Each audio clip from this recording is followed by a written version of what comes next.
సాయంకాలము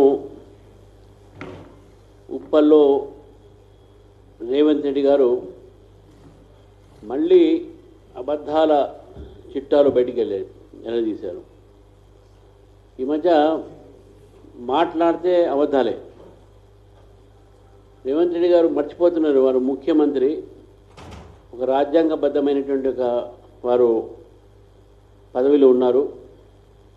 రాజ్యాంగబద్ధమైన పదవిలో ఉన్నప్పుడు మనం ప్రజలకు చెప్పేటప్పుడు అసలైన వాస్తవాలు చెప్పాల్సిన అవసరం ఉన్నది. వారు ఎంతవరకు అబద్ధాలు చెప్తా ఉన్నారంటే, ఒక ముఖ్యమంత్రి ఆ విధంగా అబద్ధాలు చెప్పడం అనేది తెలంగాణ రాష్ట్ర ఒక ప్రజల్ని అవమానపరిచినట్టు. ఎందుకంటే వారు బాగా బీజేపీ ఇక పెరుగుతున్నది, ఇక బీజేపీ మీద వారికి ఇక కోపము, ద్వేషము ఇది పెంచుకున్నారు బాగా. ఒకవైపు దేశమంతా కూడా మొన్న క్వార్టర్లో 7.7 జీడిపి మనకు పెరిగితే 7.7%. ఆ జీడిపి గ్రోత్ అవుతుందో ఈ లాస్ట్ క్వార్టర్లో మళ్ళీ వచ్చే క్వార్టర్లో కూడా పెరిగే అవకాశాలు ఉన్నాయని చెప్పేసి కూడా కొంతమంది ఎకనామిస్టులు వాళ్ళు భావిస్తూ ఉన్నారు. మరి ఈ యొక్క నేపథ్యంలో భారతదేశం ముందుకు పోతుంది, పెరుగుతుంది అనేటువంటి ఒక ఏదైతే ప్రపంచం మొత్తం కూడా గుర్తించిందో దీన్ని కాంగ్రెస్ పార్టీ సహించలేకపోతా ఉంది. కాంగ్రెస్ పార్టీ ముఖ్యంగా రేవంత్ రెడ్డి గారు లాంటి వాళ్ళు దక్షిణాదిగా ఉత్తరాదిగా దేశాన్ని విభజించేటటువంటి మాటలు మాట్లాడుతున్నారు. వారు ఎంత దూరం పోయారంటే, హైడ్రా అనే పేరు హిట్లర్ దగ్గర నుంచి తీసుకున్నాను చెప్పి. హిట్లరు ప్రపంచం మొత్తంలో ఒక యుద్ధానికి కారకమైనటువంటి ఒక వ్యక్తి. ఆ హిట్లరు చనిపోతే ప్రపంచమంతా కూడా సంతోషపడినటువంటి ఒక వ్యక్తి. ఏ హిట్లర్ అయితే ప్రపంచానికి నాశనం చేసినటువంటి వ్యక్తి, అటువంటి హిట్లరుకు ఇష్టమైనటువంటి ఒక పదము హైడ్రా సంస్థ. అది కూడా దేనికి? ఆ హైడ్రా అసాసిన్ అంటే చంపడానికి. అసాసిన్ అంటే చంపడానికి. ఈ చంపడానికి ఏర్పడినటువంటి ఒక సంస్థ పేరు హైడ్రా ఉంది కాబట్టి నాకు హైడ్రా పదాన్ని ఇక్కడ వాడాలని చెప్పేసి వారు అనుకున్నారు. కాంగ్రెస్ పార్టీ మనస్తత్వమే హిట్లర్ మనస్తత్వం. Hitler was a dictator and Srimati Indira Gandhi was also a dictator, Congress party. రాజ్యాంగమైనటువంటి ఒక పద్ధతులు వాళ్ళకు నచ్చవు. రాజ్యాంగ వ్యవస్థల మీద, సంస్థల మీద వాళ్ళకు నమ్మకాలు లేవు. రాజ్యాంగం మీద అసలే నమ్మకం లేదు కాబట్టినే ఎమర్జెన్సీ విధించడం జరిగింది. ఎమర్జెన్సీ విధించటమే హిట్లర్ మెంటాలిటీ. అదే హిట్లర్ మెంటాలిటీ కాంగ్రెస్ పార్టీది ఉంది. మీరు చూడండి, ఎక్కడైనా సరే మల్లికార్జున ఖర్గే వారు ప్రెసిడెంట్ అయినప్పుడు కూడా కాంగ్రెస్ పార్టీ ఆల్ ఇండియా, అక్కడ మళ్ళీ రాహుల్ గాంధీ, ప్రియాంక గాంధీ, సోనియా గాంధీ వాళ్ళే నడపాలి. వాళ్ళు సిట్ అంటే సిట్, వీళ్ళు స్టాండ్ అంటే స్టాండ్, అంతే.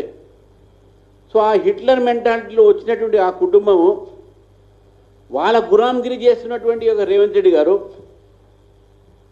ఇటాలియన్ ఫ్యామిలీ అదంతా. ఈయన చెప్పారు కదా, నేను మోదీ గారికి నార్త్ ఇండియను, అందుకే సలాం పట్టబుద్ధి కావట్లే, పెట్టాల్సి వస్తుంది నాకు. ముర్ము గారు నార్త్ ఇండియను, సలాం పెట్టాల్సి వస్తుంది. డిఫెన్స్ మినిస్టర్ నార్త్ ఇండియను, వాళ్ళు నార్త్ ఇండియను. వాళ్ళు ఇండియన్స్ రా బాబు, నువ్వు వాళ్ళకి సెల్యూట్ కొట్టే అవసరం లేదు. నువ్వు సెల్యూట్ కొట్టి నమస్తే పెడితే చాలు. నీ సెల్యూట్ ఎవరు కొట్టమని అక్కడ. కానీ నువ్వు మాత్రం ఢిల్లీకి పోయినప్పుడల్లా సూట్ కేసులు పట్టుకోపోయి నీ ఇటాలియన్ గురువులకి ఇవ్వట్లేదా, వాళ్ళ కాళ్ళకి మొక్కట్లేదా? నీకు భారతీయులకు దండం పెడితే తప్పేంది, ఇటాలియన్ కాలం మొక్కుతుంటే ఏది తప్పనిపిస్తుంది నీకు? ఎటువంటి ఒక ఆలోచన మీది? ఒక ఓబీసీ సంబంధించిన పిఎంకు నువ్వు నమస్తే పెడితే బాధపడతావా? ఒక ట్రైబల్ సంబంధించిన రాష్ట్రపతి ఆమెకు నువ్వు సలాం కొట్టాలంటే నమస్తే పెట్టని బాధపడతావా? ఈ ట్రైబల్ని ఉమెన్ని అవమానపరచండి కాదా? ఒక ఓబీసీ ప్రధానమంత్రిని అవమానపరచండి కాదా? నీకు కేవలం ఆ ఇటలీ కుటుంబం నుంచో వాళ్ళు వచ్చిన వాళ్ళు కాబట్టి వాళ్ళకు సలాం కొట్టడమే, సంచీలు సూట్ కేసులు అంటేయడమే వాళ్ళ చేతికి. ఇది మీ ఆలోచన. ఈ హైడ్రా, అందుకని నేను చదువుతున్న రోజుల్లో ఒక స్లోగన్ ఉంటుండే, జో హిట్లర్కి చాల్ చలేగా ఓ హిట్లర్కి మౌత్ మరేగా. జో హిట్లర్కి చాల్ చలేగా ఓ హిట్లర్కి మౌత్ మరేగా. నేను ఇక్కడ మౌత్ వ్యక్తిగా చెప్పట్లేదు, పార్టీకి చెప్తాను. ఏ పార్టీ అయితే హిట్లర్గా భవిస్తుందో ఆ పార్టీకి చావు తప్పదు. ఆల్రెడీ సగం చచ్చిపోయింది ఆ పార్టీ. మొత్తం దేశంలో 3 రాష్ట్రాల్లో అధికారులు ఉన్నారు ఇప్పుడు. ఇంకా హిట్లర్ ఆలోచనతో మీరు ఉన్నారు కాబట్టి ఇది మీ యొక్క భవిష్యత్తు, మీ యొక్క చరిత్ర. అదేవిధంగా ఈ 7.7 చరిత్ర సమయంలో భారతదేశం ప్రగతి చెందని మీరు మెచ్చుకోకపోగా గత 3-4 రోజుల నుంచి భారతీయ జనతా పార్టీ మీద రేవంత్ రెడ్డి గారు ఒకటే ఇరుక్కుబడుతున్నారు. మొన్న పాలమూరు రంగారెడ్డి అక్కడ ప్రాజెక్ట్ దగ్గర పోవటం, అక్కడ కూడా మొత్తం బీజేపీ మీదనే మాట్లాడడం. నిన్న ఉప్పలు వచ్చారు, నిన్న మొత్తం బీజేపీ మీద, కిషన్ రెడ్డి గారి మీద, వాళ్ళ మీద మాట్లాడటం. నాకు ఎవరు చెప్తా ఉండి ఇంతకుముందు, పొద్దున్న లేస్తే బీజేపీ అంటుంటా, మధ్యాహ్నం బీజేపీ అంటుంటా, రాత్రి పండుకునేది బీజేపీ. అసలు బీజేపీయే కళ్ళు వస్తుంది. ఆయనకు బీజేపీ అంటే భయం పడుకుంది, బీజేపీ నాయకులంటే భయం పడుకుంది. సవేరే బీజేపీ, ఆఫ్టర్నూన్ బీజేపీ, రాత్రి బీజేపీ. కాంగ్రెస్ పార్టీ బాబు అది మర్చిపోయే మధ్యమైన బీజేపీ బీజేపీ బీజేపీ ఇదే. కిషన్ రెడ్డి నేను బండి సంజయ్ ఇవి తప్ప ఈ కాంగ్రెస్ నాయకులకు, ముఖ్యంగా రేవంత్ రెడ్డి గారికి వేరే ఆలోచన ఉండట్లేదు.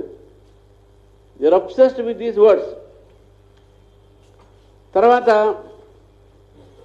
వాడి మాట మాట్లాడుతున్నారు, ధాన్యం అంట వీళ్ళు మా ఆఫీసుల ముందు, ఇళ్ళ ముందు వేసి పెడతారంట. ఎంత అబద్ధాలు ఆడుతున్నారంటే అసలు వీళ్ళని అడగాలి మనం. ఎంత ధాన్యమో వీళ్ళు ప్రొక్యూర్ చేశారు. కేంద్ర ప్రభుత్వంతో ఎంతకు అగ్రిమెంట్ ఉంది, కేంద్ర ప్రభుత్వం ఎంత కొన్నది మీకు చెప్తానండి.